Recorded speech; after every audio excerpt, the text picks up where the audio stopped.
자, 여기서 마이크로 스트래티지 이야기 한번 넘어가 보도록 하겠습니다. 마이클 세일러 회장이 더 많은 비트코인을 사들이기 위해서 회사 주식 수를 100억 주 더 늘리는 계획을 발표했습니다. 자, 여기서 정말 투자냐, 투기냐라고 하는 의견이 굉장히 엇갈리고 있는 부분인데 정말 잘하면 투자로 정말 회사가 급성장할 수가 있게 되겠고요. 다만 여기서 비트코인이 또 하방 압력을 크게 받게 된다면 회사의 가치가 많이 손실될 수 있다라고 하는 부분 역시도 함께하고 있는데 자, 여기서 그럼 좀 이런 부분에 대해서 마이크로 스트래티지의 공격적인 매수 사인 어떻게 생각을 하실까요? 이 영어에는 루폴이라는 단어가 있는데요. 네. 바로 이제 어떤 취약점을 찾아냈다라는 표현을 쓸 때 그런 표현을 쓰죠. 루폴을 찾아냈다. 이게 마이클 세일러가 찾아낸 현재 이 법정화폐 기반의 금융 시스템의 루폴, 그 취약점을 찾아내서 저는 이용하고 있는 전략이라고 생각을 합니다. 아마 8월 5일을 기억하실 겁니다. 엔캐리 트레이드 청산이 있었죠. 그래서 이제 전 세계 증시가 다 공황에 빠지고 비트코인 가격도 많이 빠지고 했었는데 그 엔캐리 트레이드가 바로 마이클 세일러가 하고 있는 것과 굉장히 비슷합니다. 즉 이자 가율이 굉장히 낮은 일본에서 저리에 자금을 빌려서 자본 조달을 해서 그걸로 고금리가 나오는 것에 투자를 하면 무위험 차익 거래가 가능하다는 거죠. 그래서 이제 일본의 와타나베 부인이라고 하는 분들은 아주 오래전부터 그렇게 달러에 투자를 해왔고 그 돈들이 다 일본 주식시장, 미국 주식시장, 심지어 비트코인에도 들어가 있어서 8월 5일 엔캐리 트레이드 청산 났을 때 미국 주식시장, 비트코인 그리고 일본 주식시장이 다 이제 폭락을 한 거였어요. 근데 바로 이게 기본적으로 스마트한 투자자들, 스마트 머니가 가장 적극적으로 하는 투자 행위입니다. 무위험 차익 거래. 이거는 워렌 버핏도 좋아하는 투자 행위입니다. 일본에 있는 상사 주식들 많이 샀죠. 그 상사 주식들을 산 이유는 그 상사 주식들에서 배당도 많이 받을 수 있지만 이 무위험 차익 거래가 가능하기 때문이에요. 일본에서 저리에 자금 조달을 해서 이 디비던드를 몇 퍼센트 받는 걸로 무위험 차익 거래를 한 거죠. 근데 마이클 세일러 회장 입장에서 봤을 때는 이 비트코인이야말로 진짜 경화라고 불리우는 굉장히 강력한 자산인 겁니다. 일단 뭐 우리나라 사람들이나 일본 사람들이야 미국 주식시장이 굉장히 좋아 보이지만 미국인 입장에서 봤을 때는 미국 달러화의 가치도 굉장히 급격하게 하락하는 연화이거든요. 경화의 반대말입니다. 약하다라는 뜻이죠. 그러니까 양이 무한히 팽창되고 그러면서 구매력도 같이 떨어지는 연화다라고 보고 이 달러에 대해 회사의 유보금을 또는 주식 가치를 맡길 수가 없다. 그러면 어디에다가 마치 우리가 이제 예금이나 저축을 하듯이 이 돈을 파킹을 해놔야 하느냐라는 관점에서 비트코인을 찾게 된 케이스입니다. 그러니까 이분이 이제 MIT 공학자 출신이거든요. 그래서 항상 물리학에 이 대입해서 비트코인을 설명하는 걸 좋아하는데 비트코인을 한마디로 어떤 맨하탄 같은 대도시에 있는 빌딩이라고 생각을 한대요. 이 빌딩을 단지 디지털 세상에 존재하기 때문에 내가 원할 때 주머니에 쏙 넣어서 어디로든 갈 수 있고 뭔가 내 재산을 뺏어가려고 하면은 지킬 수 있는 게 굉장히 쉬운 방법으로서 비트코인의 가치가 앞으로도 상승할 거다 이렇게 본다는 거죠. 그러니까 이분 입장에서는 자본 조달을 달러화를 활용해서 무한히 공급받고 이게 이제 하나의 루폴이죠. 그러니까 계속해서 회사채를 발행하는데도 사주니까 돈이 계속 들어오는 겁니다. 근데 이 돈으로 뭘 하냐? 가장 자기가 봤을 때 경화, 가장 스트롱게스트 머니라 할 수 있는 비트코인에 투자하니까 투자자들이 좋아한다. 주주들이 좋아한다. 그리고 주가가 올라간다. 이런 지금 로직인 거예요. 이게 아직까지는 굉장히 잘 워킹하고 있습니다. 굉장히 좋은 성과를 마이크로 스트래티지의 주가로서 보여주고 있고 다만 이제 이게 투기라고 하는 비판적인 목소리들이 최근 나오는 거는 변동성이 굉장히 크거든요. 근데 이 변동성을 과연 견딜 수 있을 것이냐. 이거를 2025년에 한번 우리가 관점 재밌게 지켜보면 좋을 것 같습니다. 네, 그렇다면 대표님께서는 변동성 견딜 수 있을 것이라고 보는 시각일까요? 네, 조금 더 지킬 수 있을 것이다. 이렇게 보고 있습니다. 네, 긍정적인 시각까지 잘 들어봤습니다. 최근 국내 가상자산 거래소 스테이블코인 거래량이 600억 달러를 돌파했다라는 기사가 나왔습니다. 개당 가격이 1달러에 고정되어 있는 스테이블코인, 앞서서 코인 브리핑 때도 잠시 언급을 드렸었는데 그렇기 때문에 조금 더 안정성이 있다라고 해서 인기가 있었지만 다만 앞서서 또 말씀드렸던 것처럼 신뢰성에 대한 논란 역시도 함께하고 있습니다. 스테이블코인 앞으로 2025년도 향방은 어떻게 될까요? 스테이블 코인은 이제 기본적으로 우리나라에서 인기가 많을 수밖에 없는 게 이 달러에 대한 수요가 늘어나고 있기 때문이죠. 그래서 원달러 환율이 1,470원, 80원까지 가고 내년에는 1,500원까지 간다는 노무라 증권의 리포트도 나오고 했더라고요. 근데 국내 가상자산 거래소들에서 보시면 이 스테이블 코인이 상장이 다 돼 있는데 1,500원을 이미 넘었습니다. 그러니까 일각에서는 이 외환 당국의 개입이 없는 가상자산 시장의 달러 환율이야말로 진짜 원달러 환율이다라고 하면서 1,500원이 실제 원달러 환율이라고 얘기하는 그런 언론도 나오고 있습니다. 저는 되게 의견이 있는 맞는 말이라고 생각을 합니다. 외환 당국의 개입이 분명히 있을 것이고 환율 방어를 하기 위해서 그냥 순수하게 100% 개인 투자자들로 이루어져 있는 국내 가상자산 거래소가 투명한 가격을 보여주고 있다고 생각해요.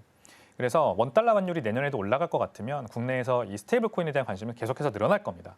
왜냐하면 스테이블 코인은 기본적으로 달러 예금이랑은 좀 다릅니다. 우리가 은행 계좌가 필요한 것도 아니고 어딘가에 내 개인 정보를 넘겨야 되는 것도 아니고 뭐 외환 당국에 10,000불 이상의 거래가 있을 때 보고를 해야 되는 것도 아니고 생각보다 굉장히 자유로운 자본의 이동이 가능하다는 장점이 있어요. 게다가 스테이블 코인을 활용할 수 있는 곳은 바로 거래소입니다. 이 국내 거래소는 원화를 가지고 비트코인을 사지만 바이낸스 같은 역외 거래소로 나가면 이제 업비트나 국내 거래소보다 훨씬 더 상장돼 있는 종목도 많고 트레이딩할 수 있는 종목들도 많고 다양하죠, 옵션이.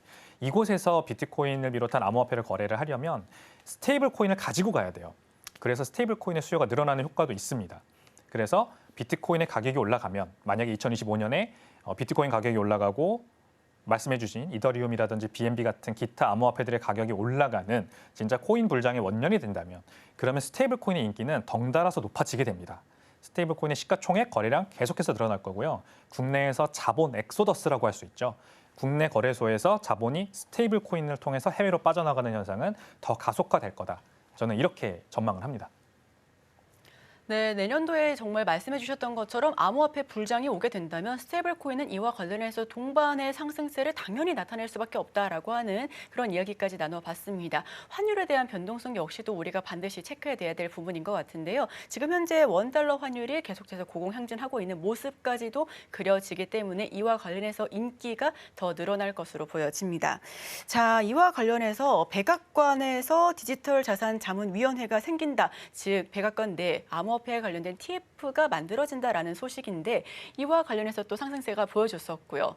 근데 사실상 트럼프는 암호화폐 반대론자였었습니다. 과거에는 그랬는데 갑작스럽게 선회한 이유에 대해서 선거 자금을 마련하기 위해 그랬다라고 하는 그냥 우스갯소리도 있었는데 여기에 대해서는 어떤 좀 코멘트 주실까요?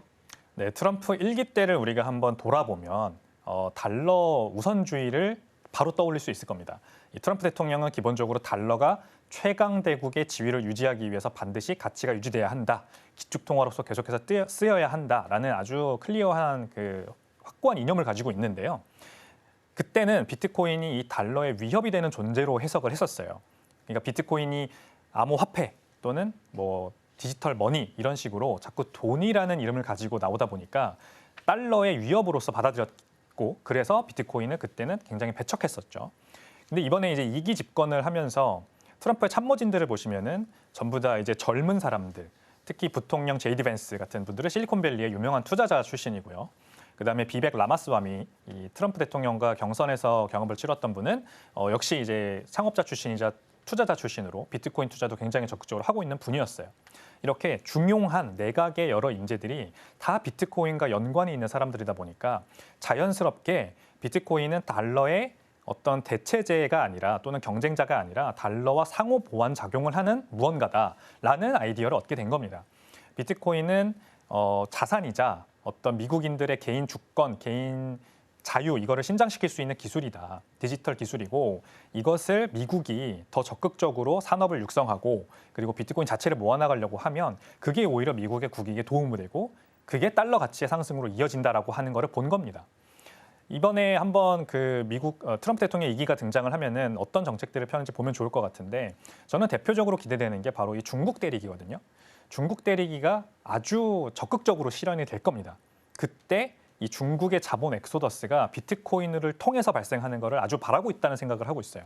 그래서 미국이 암호화폐의 캐피털이 되어서 비트코인 관련 산업들을 다 육성하고 법인세도 낮춰주고 이렇게 암호화폐 캐피털로서 계속해서 미국의 국권이 있으면 지금은 현재 중국 자본이 비트코인을 통해 빠져나가는 국가들이 뭐 스위스 아니면 두바이, 싱가포르 이런 나라들입니다. 조세 피처라고 할 수 있는 곳들. 근데 이런 곳들 말고 미국으로 와라. 자본을 미국으로 다 가져오겠다. 그리고 중국을 완전히 골로 가게 하겠다. 이런 전략까지 저는 비트코인을 통해서 하려고 하는 걸로 보입니다. 네, 여기서 마지막 질문은 짧게 드려보도록 하겠습니다. 가상자산을 디지털 금 이렇게 표현을 하잖아요. 그렇다면 내년도에 코인 투자 처음 하시는 분들께 가상자산 그리고 금 마지막으로 달러까지 어떻게 투자를 하면 좋겠다라고 하는 부분을 좀 포트폴리오 좀 비중 구조를 나누어서 한번 이야기를 나눠주시면 좋겠습니다. 네, 이게 전설적인 투자자죠. 레이 달리오. 전 세계 최대 헤지 펀드 운영하고 있는 분인데 이분이 내년도 전망을 아주 클리어하게 말씀을 했고요. 그게 바로 국채 투자하지 않겠다. 금과 비트코인 비중을 늘리겠다라는 겁니다.